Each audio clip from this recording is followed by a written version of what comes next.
ঈদের প্রথম ব্লগ এটা আমার। তো ঈদের দিন সকালেই আমাদের রান্নাটা শুরু হয় কিন্তু মিষ্টি কিছু দিয়ে, সেমাই দিয়ে। তো যেই সেমাইটা ফার্স্টে দেখালাম সেটা আমার আম্মুর রান্না করা, আর এইটা ছিল নবাবের সেমাই, সেটা আমার রান্না করা। তো মা মেয়ে দুজনে দুইটা সেমাই রান্না করেছি। তারপর সেমাই রান্না শেষ করে মোটামুটি রান্নাটাও অর্ধেক হয়ে গিয়েছিল, আমার বোন করেছিল। আর এদিকে আমার ছেলেকে গোসল করিয়ে রেডি করিয়ে দিয়েছি, মেয়েরা রেডি হয়ে গিয়েছে, হালকা পাতলা মেকআপ করছিল যেহেতু ঈদের দিন। আর এরা ছিল আমার কাজিন, এরা ঈদের নামাজ পড়তে যাবে সকালবেলা। সো আমার হাজব্যান্ড আমার ভাইয়ের জন্য ওয়েট করছিল ওরা এসে। আর এই তো আমার ভাইও রেডি হয়ে গিয়েছে, আমার হাজব্যান্ডও রেডি হয়ে গেছে। তারা কিন্তু সেম সেম পাঞ্জাবি পরেছিল। তারপর তারা একটু করে সেমাই খেয়ে বসে আছে, আর আমার ভাই মেবি কারোর সাথে কথা বলছিল, এই জন্যই ওয়েট করছিল। তারপরে এই তো সবাই বের হয়ে যাচ্ছিল আর কি নামাজের উদ্দেশ্যে। তো আমি একটু করে ভিডিও করে রাখলাম তাদের সবার। তো এই দৃশ্যটা কিন্তু সবারই আমার মনে হয় অনেক পছন্দের। সকালবেলা সব ছেলেরা পাঞ্জাবি পরে, নতুন পাঞ্জাবি পরে তারপরে যাবে মসজিদে বা ঈদগাহ মাঠে। তো এই তো সবাই যাচ্ছিল, আমার পুচকুটাও যাচ্ছিল প্রথমবার ওর জীবনের প্রথম ঈদগাহে যাওয়া আর কি, ঈদের নামাজ পড়ার জন্য। তো এই তো সবাই চলে যাচ্ছিলো, আমি দাঁড়িয়ে দাঁড়িয়ে ভিডিও করছিলাম আর দেখছিলাম। তারপরে এলাম মেয়েদের দেখার জন্য, মেয়েরা কতটুকু রেডি হয়ে গিয়েছে। এই তো আমার বড় কন্যাও চলে এসেছে, উনিও রেডি হয়ে গিয়েছে, এই ছোটোটা। আর এটা ছিল আমার একটা কাজিন, তো ওর বয়সটা অনেক কম, মানে খালা ভাগ্নিরা কিন্তু সেম এজের হয়েছে আর কি, আমার মেয়ে, ছোটো মেয়ে আর আমার কাজিনটা। তারপর তাদের একটু মডেলিং, একটু ভিডিও, কত কিছু করতে হয় সেটাও করলাম।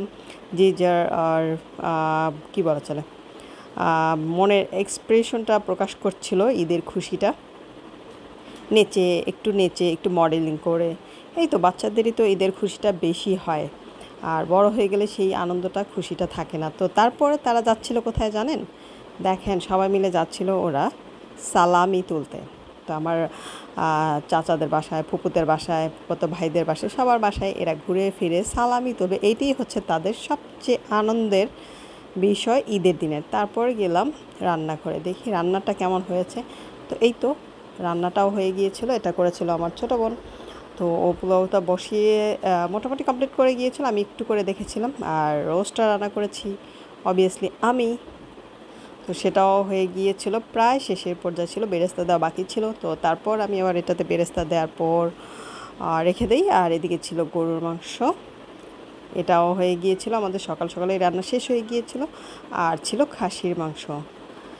এই তো আর তারপর দুপুরের আগে এই 12টার দিকে আমরা একটু বাসার সামনে গিয়ে কয়েকটা ছবি তোলার জন্য যাই আর কি। এখানে আমার ছেলে আর আমার ভাই ছিল, ওরা যে কী দুষ্টুমি করছিল, মানে ঈদের আনন্দটা মনে হয় এইভাবে সবাই একসাথে থেকে একটু অসময় পার করে সবার সাথে হাসি ঠাট্টা মশকরা, এই তো এগুলোই তো আসলে ঈদের আনন্দটা। তারপর এইখানে ছিল একটা বড়ই গাছ, ওলবড়ি যেটাকে বলে, সেই গাছের কিছু ওলবড়ি ছিল, সেইগুলো আমার বোন পাড়ার জন্য এইভাবে উঠে গিয়েছিল গাছের ওপরে, সেখান থেকে পারছিল। আর আমরা এখানে দাঁড়িয়ে দাঁড়িয়ে দেখছিলাম। আর এই তো সেই ওলবড়িগুলো, এগুলো কিন্তু খেতে অনেক মজা ছিল, অনেক বছর পরে খেয়েছি।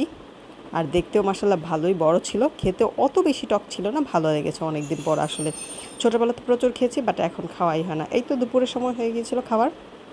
তো এই তো আমাদের রসটা এইভাবে রেডি করে রেখে একটু ডেকোরেশন করে পরে টেবিলে নিয়ে আসা হয়। তো আমি তখন তো আর বেরেস্তা দিইনি, তাই এখন একটু দেখিয়ে দিলাম। তারপর দুপুরে খাওয়া দাওয়ার পর আমরা একটু বসেছিলাম, তারপর আমরা মেহেদি লাগিয়েছিলাম আমি আর আমার ছোটো বোন। যেহেতু ঈদের আগের দিন আমরা তেমন সময় পাইনি, কাজ করেছি, সো ঈদের দিনই আমাদের মেহেদির ডে থাকে, প্লাস ঈদের দিন থাকে। তো এইভাবে আমাদের বিকেলটা গড়িয়ে সন্ধে হয়ে যায়। সন্ধ্যার পর একটু আমরা হালকা পাতলা নাস্তা করে তারপর বসে বসে এক একজন দুষ্টুমি করছিলাম, আর এইভাবে সবাই বসে একটু মজা করছিলাম। এভাবেই কিন্তু আমাদের ঈদের দিনটা শেষ হয়ে যায়। আমরা কিন্তু বাইরে কোথাও যাইনি, বাসায় ছিলাম সবাই একসাথে। প্রায় সবাই একটু পরপর একজন আরেকজনের সাথে কথা বলেছি, সালামি দিয়েছে, আর সবাই মিলে মজা করেছি। আলহামদুলিল্লাহ, ঈদ মোবারক সবাইকে। আমাদের ঈদটা তো ভালোই কেটেছে, নিশ্চয়ই আপনাদের ঈদটাও ভালো কেটেছে। আর ভালো লাগলে অবশ্যই চ্যানেলটা সাবস্ক্রাইব করে লাইক কমেন্ট শেয়ার করে পাশে থাকবেন। আল্লাহ হাফেজ।